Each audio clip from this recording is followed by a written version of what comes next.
Take my word for it, this was all weeds. I just threw potatoes, I cut it down with a weed whacker, threw potatoes on it, put grass clippings and leaves and stuff like that on top, and did nothing all season long. It's now middle of September. I picked these out of the ground today, and I got a good...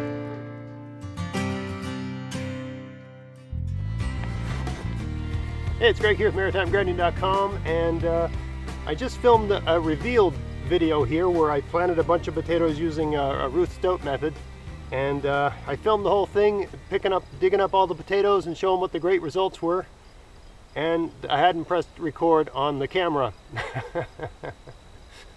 So that didn't work out so well.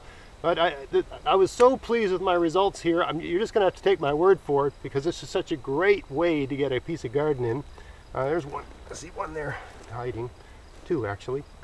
So what did I do here? I got to stretch a garden here, starting from where that tripod is to here. So it's about 10 feet long by 2 feet wide of garden space.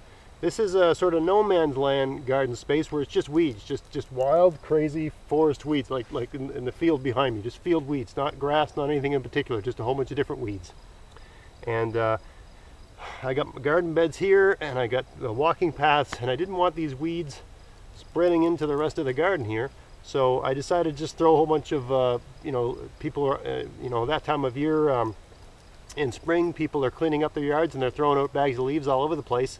So I just grabbed a whole bunch of those leaf bags, and I was going to throw them on top of here just to suppress the weeds.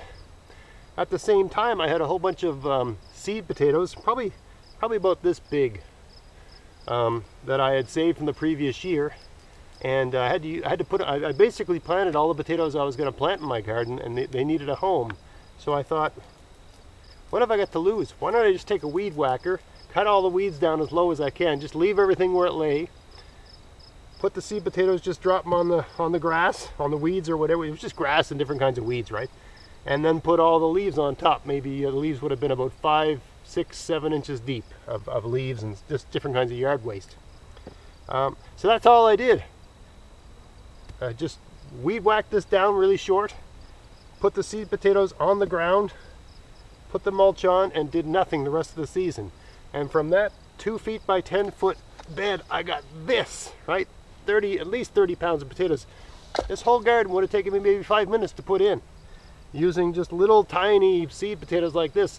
And lots of people will say you should, plant the big ones, and I'm sure you get great results when you plant the big ones. But it's a question of storage, right? It takes up a lot of room to store all of those. Whereas when you save the smaller ones, which are kind of a pain to process anyway, they're a pain to peel, they're a pain to wash.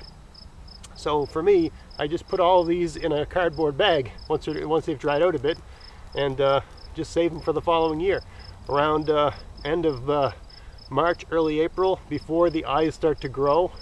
And at some point, like I just keep them in my garage, it gets warm there, or a certain amount, I don't know exactly how the potatoes know when to start growing, but they start to grow, and they start to get these eyes, and you don't want that. So at that point, you take them out of there, and you put them like in a egg carton or something like that, in a window inside your house. I don't cut them or anything like that, I just leave them whole, but I put them in an egg carton, and the eyes don't get long, they just stay nice and short and fat. And you just leave them like that till you plant them, and you'll be surprised how long they'll stay like that and sort of be okay. And when you want to put them in, you put them in the ground, and you get pretty good results. I mean, some of these are a good size, right? Like that's a 3-incher there, right? And I've got some bigger ones in here that just have to believe me, but I got good potatoes, good results. I mean, this is the size you want, just right. I mean, bigger's better, but this is just fine. It's a good sized potato, and there's a good number of potatoes that size, right? There's some, mid-size as well. Anyway, for no work, I really can't complain about the results. And this is the Ruth Stout method, right? I've done videos before where I cut the grass and I put some potatoes on the grass and I put a bit of soil on the potatoes and then put hay or something like that over top. This was my first true attempt at just putting, as far as I can recall, and with really good results. And this isn't like, the existing soil here is nothing really special. You don't have to go very far. Oh, there's another teeny tiny one, to get into hard clay, right? That's clay. It's only the top maybe inch or so, right? That basically all the root and the material that was the weeds has now become this beautiful loamy soil. Right? So I mean, you really can't get a better ally than potatoes for taking, unworked, an area of completely unworked soil. This was just pure solid weeds, and turning it into this. It's loam now, right? All those leaves and stuff that I threw on here, all the stuff that had been growing here, and the root systems of those plants, all those weeds died. It all just broke down. As it was dying, the nitrogen in the greens of those weeds, I'm sure, fed these potatoes, because look at the results.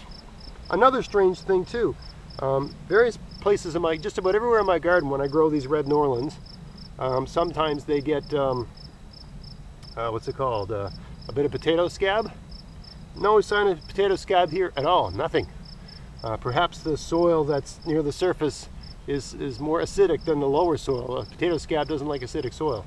But I know, like, just about anywhere I've grown potatoes here, scab's a problem, with the exception of when I've used russet Burbank potato that seems to be very resistant to it. But certainly with red Norlands, they tend to get scab, and I don't really see much, no real obvious. If there's any scab on these potatoes, it's so minor that it's negligible. So, I don't know. Maybe that's another reason to do it this way. Anyway, take my word for it. This was all weeds. I just threw potatoes. I cut it down with a weed whacker, threw potatoes on it, put grass clippings and leaves and stuff like that on top, and did nothing all season long. It's now middle of September. I picked these out of the ground today, and I got a good 30 pounds out of a stretch of earth about 2 feet by 10 feet. And now this soil's ready. When people start throwing their leaves out this fall, I'll just throw some more on top of here to basically keep it the way it is. And I'll plant something else here next spring and get great results with that. I hope you found this video interesting. If you did, please like, share, subscribe. Check out my podcast, maritimegardening.com. And until next time, get out there, get at it, have fun in your garden. Thanks for watching.